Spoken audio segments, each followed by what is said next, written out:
Hello and welcome to House of Cult. My name is Alessandro, and with me is Ariel Salsa, the owner and founder of the Pretty Cult. And today we are so stoked to be chatting with Emmy Mack of the genre-bending Australian rock act RedHook, who recently released their sophomore album Mutation in late 2024. Thanks so much for joining us, Emmy. How you doing today? Good. Thank you so much for having me. I'm still we just landed in UK, so I'm a little bit still a little bit jet lagged and I'm Yeah. fighting off a bit of a flu, but I'm happy to be here.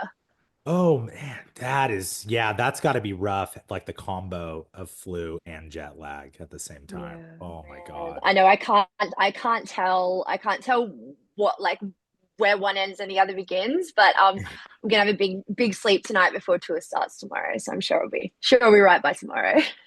For sure. Yeah. I mean, that was kind of my first question was, you are set to kick off the Mutation headlining tour across the UK and Europe tomorrow. What is the vibe like within the band right now? Are there any nerves leading up to this, or is it all excitement? And what are you looking forward to the most about this run? Oh man. Well, yeah, I think everybody's pretty excited. I mean, everybody's very jet lagged. And we pretty much we're coming into this like right off the back of a big Australian tour that we just finished off supporting Stand Atlantic, which was so much Mm. fun.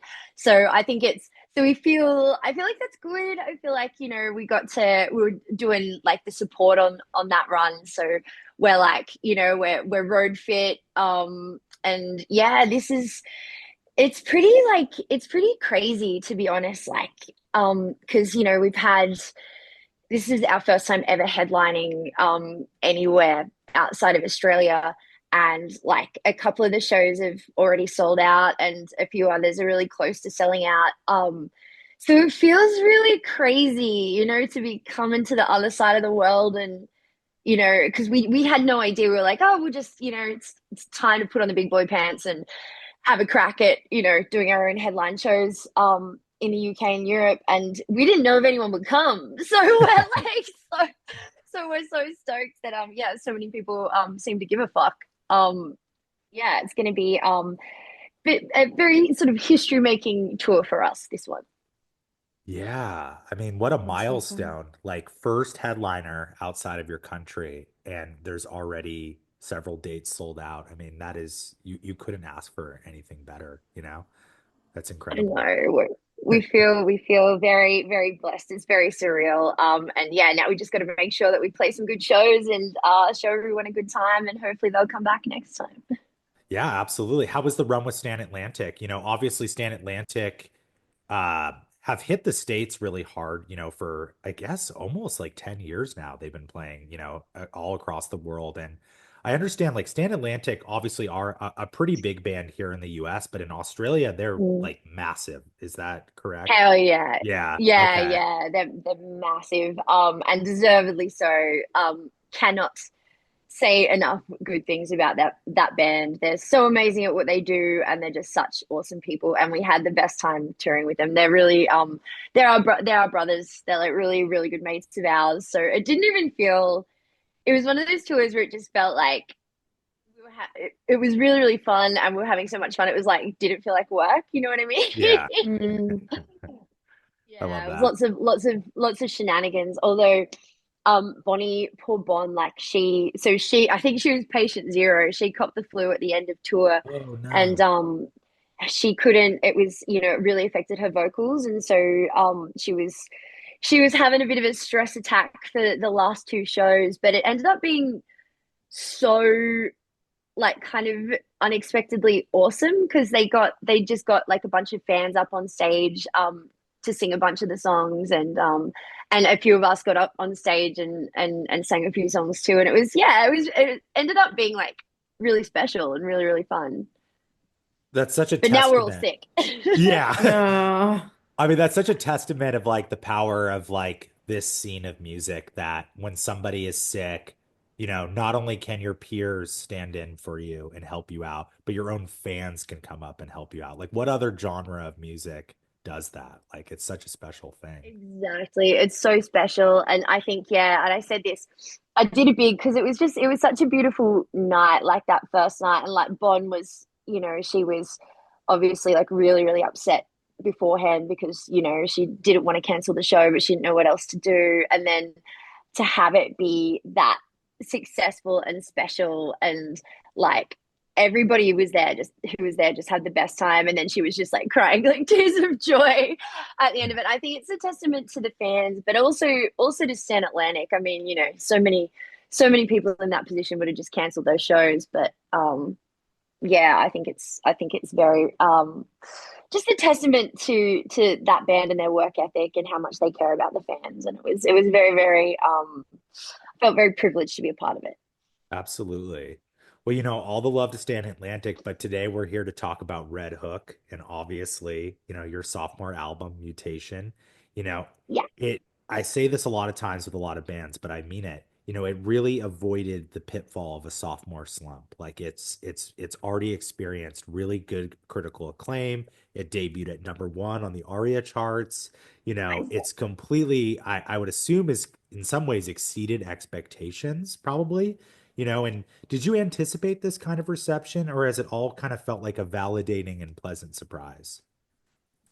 Yeah, it's funny. I think like the whole process with the second album was such a whirlwind that I didn't even really have time to pause and kind of consider what expectations I had, you know what I mean? Like we kind of just did it. And I feel like that's how we do a lot of things. We don't really we just we Yeah. don't put yeah, we probably should put more thought into it. But yeah, I mean, I didn't really. It definitely, but look, the expectations that I did have. I usually try. I'm the kind of person that usually tries to keep my expectations quite low. Mhm. So if good things happen, then I'm pleasantly surprised, and that definitely happened with this. We certainly didn't expect to be the #1 Australian album that week. That was just like I was pissed my pants when Yeah. when Yeah. I got the call to tell me that we were I was like, you're fucking with me. There's no way. But yeah, so that was incredible. And like, but I guess like for me, the thing that matters the most to me is just, that the fans like it, that like our people, our community like dig it. And it definitely felt like we succeeded at that. So I'm yeah, very, very stoked at the reception. Absolutely. Yeah, and for anyone who's listening that doesn't know, like the ARIA charts, my husband works for an Australian label, so I am Oh, well aware about how big of a deal like ARIA is. Like people in the States, I don't even know if we have something here we can really compare it to about how important like ARIA I is mean, in Australia. Billboard would be here. Yeah, Yeah. Billboard, yeah. that's fair. But I feel like, yeah, Aria's like I hear about it all the time, and like all the artists want to be on on the top charts of Aria. So me seeing #1 on Aria, I'm like, oh, that is a really big deal. So yeah, congratulations on that. Oh, Um, thanks, guys. Made me blush. yeah. I have a question. So how, collaborative was the writing and recording process this time around? Did you step into the studio with a clear vision, or did things like evolve organically as you experimented? Yeah, I think usually every time we go into the studio, it's always feels like a mad science experiment. Mhm. And yeah, the process was I guess kind of similar to the first album. The biggest difference being that we actually, for this album, it was nice. We actually just had a big chunk of time to just sit and focus on the songwriting. Whereas with our first album, it sort of just came together in dribs and drabs in between tour dates and like whenever we could kind of get time. So it felt like a bit more disjointed. It definitely felt like more of I guess like a unified kind of whole because we wrote it pretty much like in a block.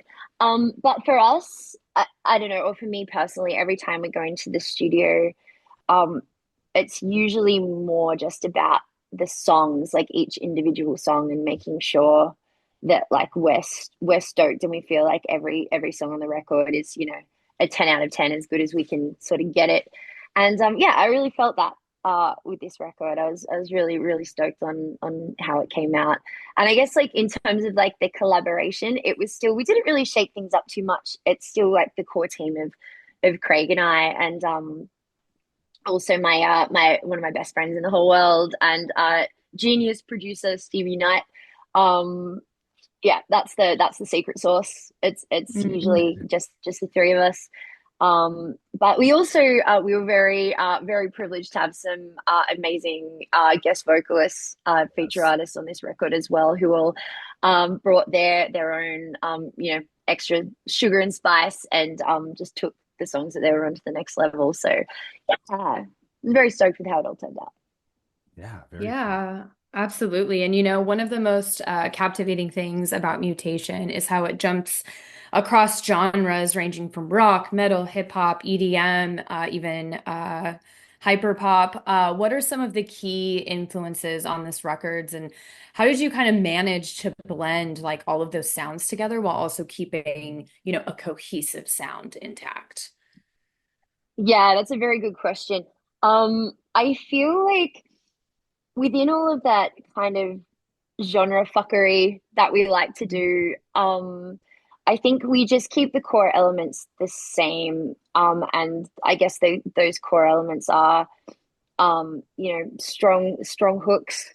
Um, I guess like the lyrics as well. I think, um, and the message across all the songs. Like even though sonically, there might be a lot of they're across like a wide spectrum, but I think like at the core the message is kind of the same across the entire record.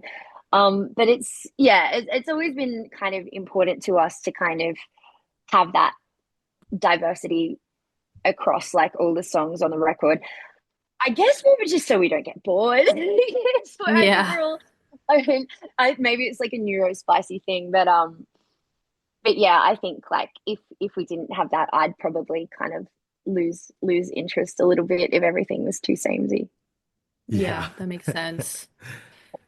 No, and what I love about this record and the band in general is like, even though there are, so many raw and meaningful, emotions that you are conveying and these deep lyrical messages with the music, there's still such a sense of playful humor and a kind of a healthy element of not taking yourself too seriously at times, with RedHook's music, and whether it's, clever song titles like Bomb.com or Dr. Frankenstein, or like the wild like hip hop sound effect and Hex, like in the chorus, it's like so funny but works perfectly.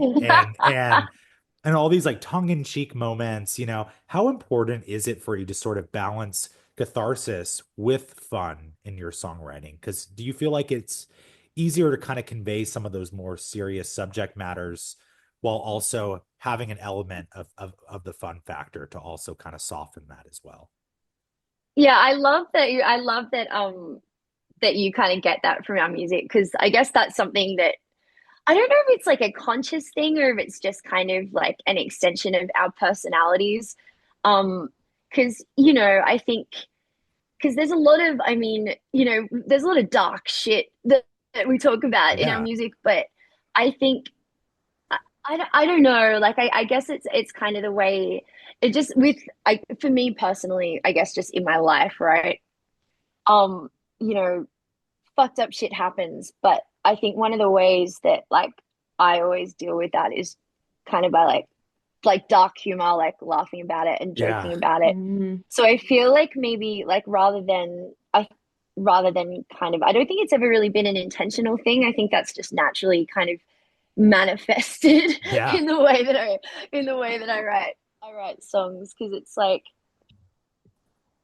I don't know, and and also it's such a big part of our lives. So like none of us take ourselves too seriously as people.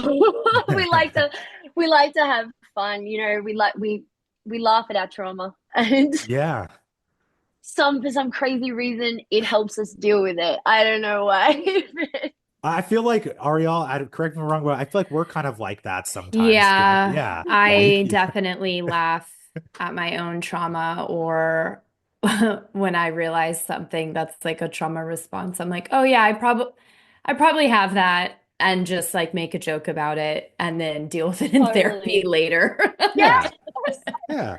100% it. But you know what? But you know what? I think like, but I will say because I think it's funny. Like yeah, feel like all of our fans and like clearly you guys vibe with the music. It's kind of something that people like us seem to have in common. But I think like at the crux of it is, for me, if you can laugh at something, it has less power over you. Yeah. So we Yes. can laugh at the dark shit. It takes a little bit of the fear and a little bit of the lack of control that we can feel like away from that, I think. I Yeah. absolutely agree. I also think Yeah. my favorite saying, like all the girls here at Pretty Cult know, my favorite saying to say is it's not that deep. And they're like, we're Yeah. literally going to get I you a love that. shirt that just says it's not that deep. But that's literally how I look. And trust me, some things are that deep. And that's Yeah. why I like to say that is like, there's so much stuff that isn't. And if we can laugh about it and figure out a way to put it in a positive way, the stuff that is that deep and like requires that amount of energy, that will be there to deal with that when that arises. And it's kind of like comedians in a sense, right? They say comedians are some of the darkest Yeah. people and Yeah. have the most Totally. trauma. And it's like Yeah. how they deal with it and they've learned to cope is like with humor. And it is truly like it is a way of healing for a lot of people. I 100% agree. And also, I'll have to send you a song by a band, an Australian band here who are really good mates of mine, Bellhaven. They just dropped a song called "It's Not That Deep," and it's a Oh my fucking God. Whoa. banger. So yeah, I'll Okay, have to We'll send yes, it add to it I to the need to you. hear playlist. this. Yeah. Yeah, adding Add it it to to the the Haus of Cult playlist. playlist. Yes, absolutely. Hell Hell yeah. yeah. And kind of keep it on, we always love to ask, all of our guests this, but it kind of got me thinking, looking at a song like Dr. Frankenstein, obviously a horror reference to some degree, you know, are you yourself somewhat of a horror movie fan or a fan of like the horror culture? And with that Yeah. question, we always like to ask if Red Hook could score any horror film, past or future, what would it be? Ooh. Score a horror film. Ooh. That's a tough one because I feel, do you know what? I'm just gonna have to I feel like it's a bit of a cop out, but I'm just gonna have to go with Scream. That's I was like, cool. It's she my does have a favorite, Scream and I beanie feel Yeah, I on. was like getting. I've got a Scream beanie on. Like, Yeah. how can I not? I didn't even notice that I earlier. honestly, yeah, at first I was But like, like, yeah, is that okay? Yeah. it's gonna be like again, it's gonna be one of those because Scream is like satire. You know what I mean? It's like it scared the shit out of people when it came out, but like at its heart, it's like it doesn't take itself seriously either. Yeah. Yeah. So I feel like I feel like that's the vibe is right. That's yeah, I would agree perfect. with that. I feel like anything too serious would be not correct for Red Hook. Like it's got to be, yeah, something Yeah, like satire. So, and the yeah, fact that you or have a like Scream beanie on.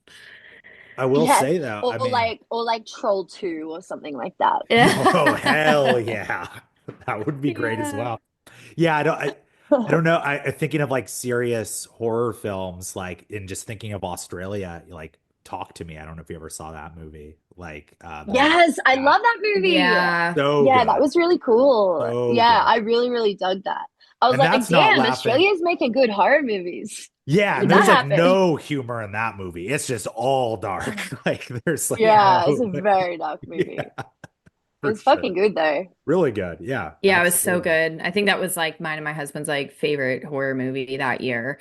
He literally talks about it all the Yeah. time. He's like, we need to do a rewatch of Talk to Me. I'm like, okay, babe, whatever. You got to get Sure. like the hand like in your house, like get like a Oh, replica of Oh God. it. I'm not that much of a horror fan because I'd be just like watching it all the time. Like I don't think I could Yeah. have it there and not just be like, it's a Yeah. movie. Is Yeah. it moving? Um, Yeah, so we mentioned it briefly, or you mentioned it briefly earlier, but some of the guest features on Mutation are great as well. Holding Absent, Alpha Wolf. How did these like collaborations kind of come to life? And we love to ask too, are there any like dream collaborations that you would love to manifest for your next album? Oh my God, so many. I don't even know where to start. Well, I guess to start off with the features that we got on Mutation, we were very, very lucky because all the songs that we had like the guest features on um was sort of written like in hope of getting a feature. So they were kind of written that way. Mhm. And all the people that featured on those songs, so Varna, Alpha Wolf, and Lucas from Holding Absence, were all like number one on our list for those songs. And we Nice. just hit them up and they said they dug the songs and they said yes. So we were like, it was Very cool. and in every situation, like they sort of like we sent them the tracks and what they sent back just blew our minds and just took those songs to like a whole other universe of like us loving them. So yeah, we felt very, very blessed. For sure. Yeah, And I love oh, that. and yeah, Yes, dream collaborations. dream collaborations. Oh my gosh, who would be? Okay, I do you guys know Bill Murray? Of course, yeah. Yeah, I'm obsessed with Bill Murray. I would love to do like like a really like yeah, like a saxophony kind of like upbeat party rock, Yeehaw funky vibes. kind of track. Yeah. That would, yeah, yeehaw vibes, yeehaw core. Yeah. That would be sick. Who else? Electric Callboy. I'd love to do a collab with the Electric That Callboys. would be perfect. Um, that would be so sick because they're so much fun. Yeah. They're so much fun. Um, gotta say, Bring Me the Horizon. Like that's just Yeah. that would be Yeah. sick as hell. There's too many. I want to club with everyone. Yeah. Yeah. Yeah. I mean, Yeah. there's too much good music right now. I think that's the thing, right? Yeah, we're very blessed at the moment. There's so much good shit coming out. Spirit Box would be insane.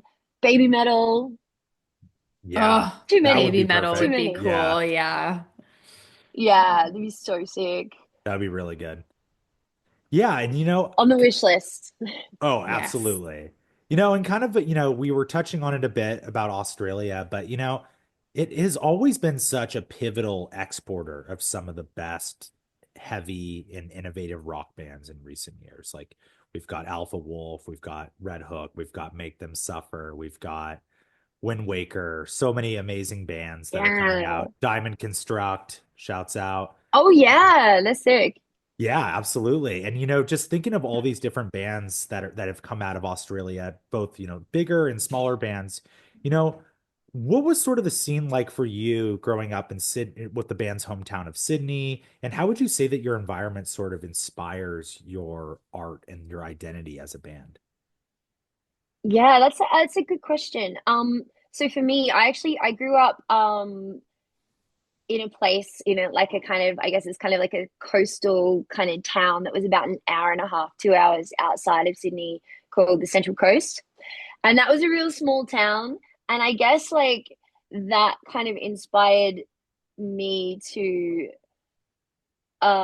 in this band in the sense that I just felt like such a weirdo outsider there and just felt like I didn't really like fit in or belong. And I guess that's kind of fueled maybe that sort of what drew me to like alternative and heavy music. I feel Yeah. like a lot of people that are sort of attracted to I guess like the culture around like heavy alternative music probably have feel a little bit that way like they don't quite sort of fit in with Yeah. everyone else. So I definitely felt that. And I can't really answer for the rest of the guys because no one really grew up in Sydney. We sort of all Sure. kind of found ourselves there, but everyone kind of grew up in like Ned, our bassist was from like out Sydney's west. They were Okay. very that's a very different vibe to the city. And Craig's from like the most rural like bush town ever called Yass. Okay. It's famous for having a McDonald's. Okay. And the M is like next to the picture of Yas, and it looks like it says my ass. So bit of Aussie culture there for you guys. But yeah, in terms of like, I feel like I was a bit of a latecomer to the scene here as well. Like I during the time when everyone else was kind of like having their emo kind of alternative phase, I was really into like 80s metal, and I wanted to be like a female Axl Rose. Okay. So like Hell yeah. yeah, yeah. But we don't need to talk about that. But yeah, but that was a very, very, very small kind of niche scene that was happening in Sydney at the time, and a lot playing a lot of shows to like 15 people at like a local pub, that kind of vibe.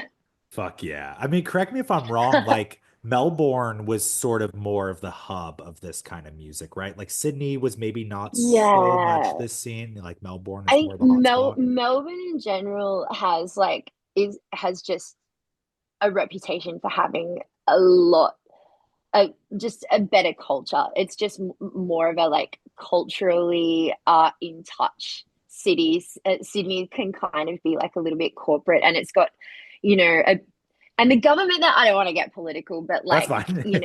the government's really like there's been a lot of like policy and stuff that's like really sort of choked the life out of nightlife in general, and um and the live music industry, like neighbors complaining about the noise and stuff like Oh that. So man, Sydney's a bit is it we're a bit repressed in Sydney, for and have been sure. for a long time. So Melbourne's definitely got the edge when it comes to live music culture. Yeah, absolutely. This is random. I was just thinking we were interviewing the band Wind Waker from Australia a couple Oh weeks yeah. ago. And I'm just thinking of the town that they're from, Wagga Wagga, or I believe is where Oh, they're from. Wagga Wagga, Wagga yeah, Wagga. Wagga I just Wagga, like it's the yeah, funniest, it's just like the funniest thing to me. yeah, Like it's incredible. They have Australia has some yeah. of the most wild names. There's this city that I know because so I went there 2023. I was in Australia for a month for all of December and there's a city I know the most crazy name Wollongong. Let's Oh, go. Wollongong. Yeah, Wollongong. Yeah, I'm like, you guys We just have the played most that. wild names. It's cool, and like obviously, I know some of it is indigenous Yes. names, but some like really cool. Yeah, Wollongong. I just like that one just sticks in my brain. I remember seeing the sign. And it sounds so much better. Like when Emmy says it, it sounds like Yeah, less we sound funny. Like we stupid. just sound like we're like Yeah. Wollongong, Wagga Wagga. Kind of like a bogan. Wollongong, going to Wollongong. Yeah. That's how. Yeah, no, it's a beautiful place too. That we just call Yeah, it the Gong. The Going to the gong. Gong. the gong. That's Okay. Gong. sick. I would love to be like, yeah, I'm from the gong. That's so tight. Yeah, from the Gong. Just kind of last kind of thing about, Australia and the world and just the globe at large, I couldn't find a clear answer, but has Red Hook ever played in North America? No, we haven't, Okay, and we I had a want to feeling. so bad. We want to so bad, and we have we have like most of the people who listen to our music are from North America. Yeah. And every time we post tour stuff, we have so many fans being like, "When are you coming?" And we want to come so badly, but your damn visa, like you guys have these Yeah. working visa laws that are so expensive and make it so expensive to tour there. And because we're independent, we sort of have to do everything very sustainably.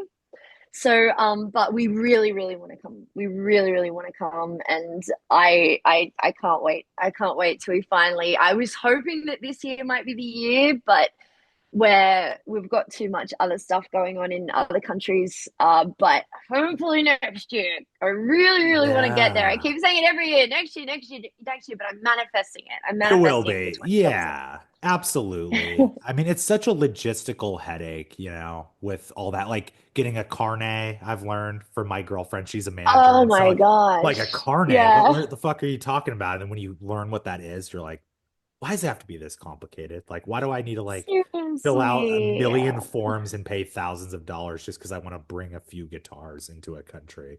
Like, it's It's just so fucking crazy. silly. It's so all Uh, the red tape, man. It's so dumb. Like, just let us play. yeah, Let us just come and just play. play. Like it's good for both economies. Like to bring bands in, people Yeah. are gonna come out, spend money, go to shows. Yeah. It's where do you lose Everybody there? wins. Everybody wins. Yeah, it's Come crazy. on, government. Just let us Yeah. do the Yeah, thing. well, all government's a mess, so Yeah, we're not doing so hot Oh here. my yeah. gosh. I know. I know. I feel for you guys so much. It's just like again, just have to laugh to We keep have from to laugh with crying. the dark Exactly. humor. Yeah, exactly. Everything's fine. The Yeah. world is fine. It's Yeah, all gonna be Everything's fine. fine. awesome. Yeah, everything's cool. Switching gears a little bit, obviously, you are very stylish, and I was like, how would you describe your Oh. personal style and like, who are some of your like biggest fashion and beauty style icons, musicians or otherwise, and do you have any other like favorite brands or designers that, you love to rep? Ooh, oh, good question. Well, my style's a little bit chaotic, I guess, because I mean, again, it might be like a neurospicy thing, but there are, some days like I like to be like really glam, and like other days, like right now, I'm just like, you know, just like gothing it up and just like to wear baggy shit. But I guess one of my biggest style icons, but like I love Gwen Stefani, Mm. Oh, like okay, I can 90s see this. era, like no doubt, Gwen Stefani, big vibe, big vibe. Um, really into like Y2K sort of stuff.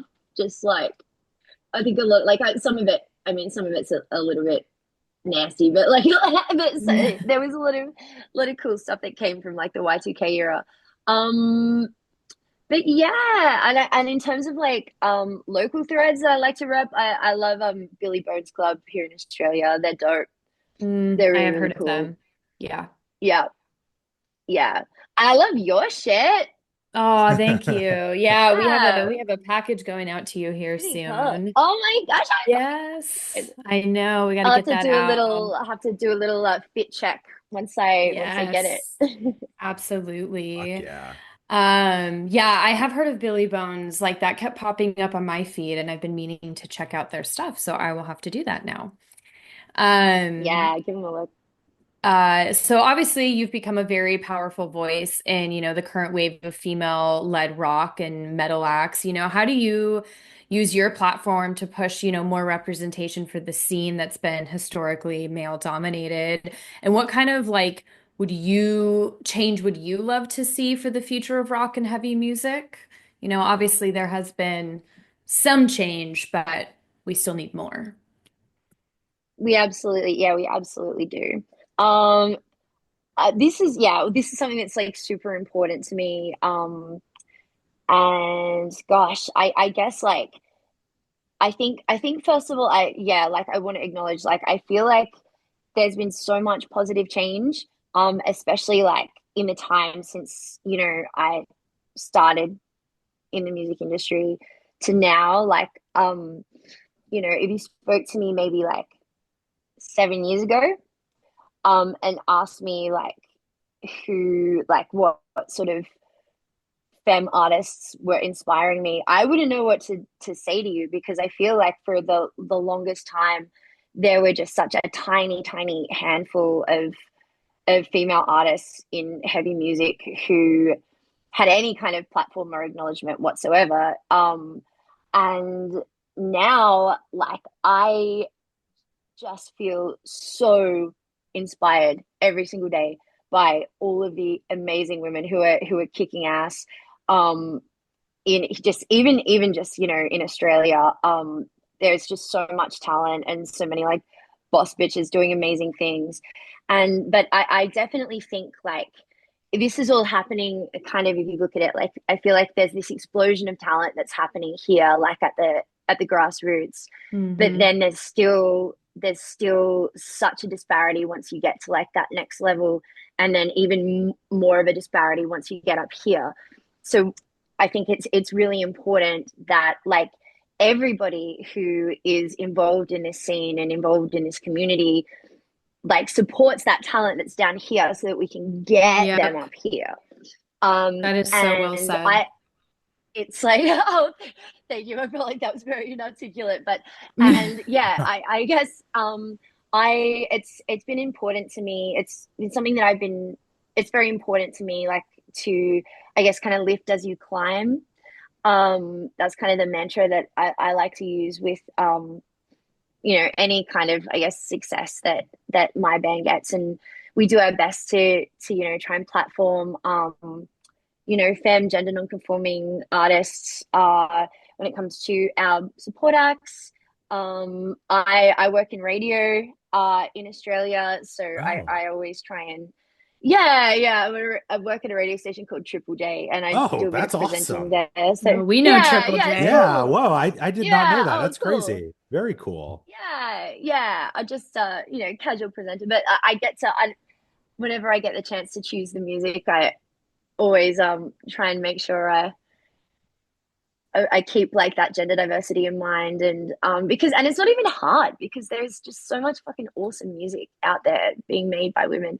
And I'm right now, it's funny you asked that question because right now I'm curating an event for there's this iconic venue in Sydney called the Lansdowne, Hmm. and they're turning 100 this year, and I'm curating a special event that just like literally just like platforms like just a bunch of legendary scream queens from the Yeah. local scene who are just like really awesome and just doing stuff like that. But That's yeah, I'm sick. ranting about this, but I say, but yeah, it's so important, and I think I would just love to see I guess like more people in those kind of gatekeeper roles, whether it's booking those big heavy festivals or who are in or on radio or wherever, just kind of making an effort to do this as well. Because I think a lot of people like forget how important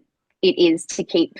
It's kind of like because this conversation has been going on for a while, but like we have to keep it going because Yeah. we need the change to happen, if you know what I mean. So, but Exactly. yeah, we're on the right path, but still a lot of work to do. Yeah, I think that is such, I haven't actually heard another female, at least on this podcast, say that in those words. And I think that's so important to drive home that we do have a lot of women, amazing women artists at the grassroots, but really when you look at the festival lineups, those Oh, third, fourth, second, third, at least here in America, I can think yeah, of two, three maybe that are always beyond that. Mhm. And most yeah. of the female is opening It's 2 down p.m. here, acts. Yeah. And like while that's 100%. awesome, we need more. And same, like I'm gonna kind of bring it up even for, Pretty Cool had a booth at Knotfest Australia. And yeah, there was Yes. not a lot of female representation on that lineup. It was one of the first things I noticed. And I was kind of like, huh, because Yeah. I know that there are a lot of bands like you, um, a couple of coming to mind, maybe they don't make sense for the Knotfest demographic, yours Mm. truly. There's a lot of female uh artists in Australian artists alone that would Hmm. make sense for that festival.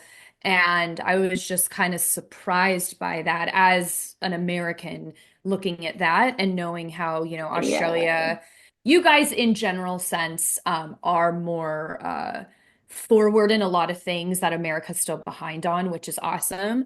But that is just something that I clocked. And I think that is like super important for the people in those higher positions um, to be nurturing and giving, really trying to help the grassroots or even the mid-level female acts push up to that next level because really even here in the US where there's like we have so much music uh again you can think of who your top 3 to 5 hitters are and like that's it, you know what I'm saying, kind of in Yeah. that level. So I think that is really important and I really love that because I hadn't had a we haven't had another female guest on here put it that way, and Mhm. I think that that's super important for everyone to constantly be thinking about, especially those of us who do work in the industry, you know? Totally, totally. And it's like it's and people should be proud of it. Like they should be like Yeah. that's the thing. It's not just like a, oh, we have to book more women. Like that's annoying. Like just like you making positive changes and also like, it's bringing like diverse, everybody wins like when there's more Mhm. diversity, because it's like boring to just hear, the same kinds of people sing about the same kinds of shit. You know what I mean? Like It's it every just makes the festival music we so have. much. Every Seriously, festival is seriously. It's exactly like, the same in the US, like all the major rock festivals. It's And like that's, the yeah, and same another 10. podcast we had too, we had on women from the industry.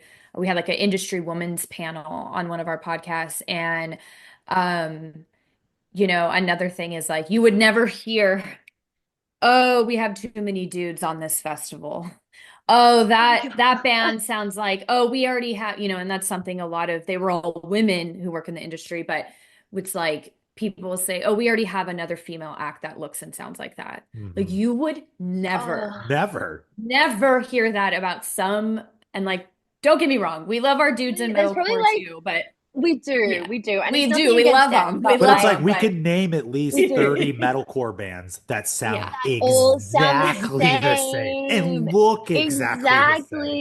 Exactly. So it's just Yeah, Oh. crazy. exactly. That's so interesting, isn't it? Like, why is it? And it's really just, yeah, like it's just, I feel like, and that's just so demonstrative that like being a female fronted band is still, it's still seen as like it, novel, like it's still seen as like Yeah, like a a a novelty, or like it's very othering. It's just like, diversity, like equality won't be a thing until it doesn't even matter anymore, until it stops being like this like a point of difference. You know what I mean? Yeah, exactly. Well said. Yeah, Wow. Yeah, we absolutely. could have a whole other podcast Yeah. about that. I'm like, we I feel could, we like could. I'm like, we could just go and go and go. And like, yeah, I love to hear again because I'm very invested in the Australia, as I just love Australia as a country. But working with a lot of artists from Australia and stuff. So I love to hear how other people and musicians from other countries look at things. And I find that really fascinating. So I could keep going all day. Mhm. Um, Yeah, we should talk. We but should talk more after this. I would love to. yeah, absolutely. I was like, I got your email. I'll hit you up. Hell yeah. Did we Amazing. just become Um, best friends? I think we did. It's so funny. And like as you've been talking, I'm like, whenever you guys are able to tour over here, I have like a couple like amazing artists in mind that I think would like vibe so well with you. And I think you would like love to have open for you guys kind of thing. I'm like, I got my little Yes. wheels are turning over here because that's just how Hell yeah. All right. I'm similar. I want all my friends to succeed. And I have a lot of, musician friends, but specifically female musician friends. Some have been on this podcast, will be on this podcast soon enough. And I just, yeah, with your energy and everything, I was like, man, there's like a couple people I have in mind that I was like, man, they would become instant friends, and that would be a hell of a tour lineup. So I will send you their Hell music after yes. this. Hell yeah. Please do. I'm so keen. I love that. Kind of wrapping up here, looking ahead, obviously the album came out in November. What is sort of the rest of 2025 have in store for the band? You're starting the tour tomorrow, but you sort of mentioned that the rest of this year is going to be pretty booked up, up until 2026. What's it looking like? Yeah, we got a lot of live shows happening about the place. A few things that we haven't announced yet, but very excited for. But we're also just gonna be like, we're also just gonna be writing. Cool. That's the big plan. Just focus on writing the next batch of songs. And I'm feeling very inspired right now, and very excited to do that. Um, it's like I feel like scared that like one day I'm gonna like run out of things to say, but right now is not that time. So You're just striking while the iron's hot. Yeah, Oh yeah, yeah. Just trying to like get all these exactly. thoughts out of my brain. But yeah, that's the plan. Just a lot of shows and a lot of writing. Amazing. That's so Amazing. And exciting. hopefully coming to North America in 2026. Yeah. Yes. Get over here. You know what? Just don't even Yeah, you know what? Just don't even do the visa. right. You know what? Just sneak in. It's No, just all dodge good. it. Yeah, Yeah, no, fuck it. that's all right. Just like if you're watching this, if you're listening to this, Yeah. just don't tell your government. And Yeah. yeah, Yeah. we'll be Yeah, a little government, do secret. not listen. I don't think Thankfully, I feel like TPC fans are yeah, not fans of the current government, so they got you. They and got I you. don't think there's any like Sick. government officials listening to the podcast either. That'd be so funny if there was just Imagine if like they were. there's Yeah. like, yeah, I actually like really like this podcast. It's like, Dude, what? I mean, the algorithm's so Elon, weird that maybe they have Elon. flagged us for the word cult. You never know. So Yeah, some that's true. bot somewhere True. in the It's government could on be the listening. it's on the Yeah. banned word list. Oh Yeah, God. it could be. It could be. Ugh. Yeah. But yeah, just congrats on everything. And, I hope the tour starts off amazing tomorrow and it's such a great run. And, just so excited for you guys. And yeah, let's definitely get Red Hook to the US here soon. Yes. Hell yeah. Oh, thank you guys so much. It's been so much fun to chat. Of course. Thank you.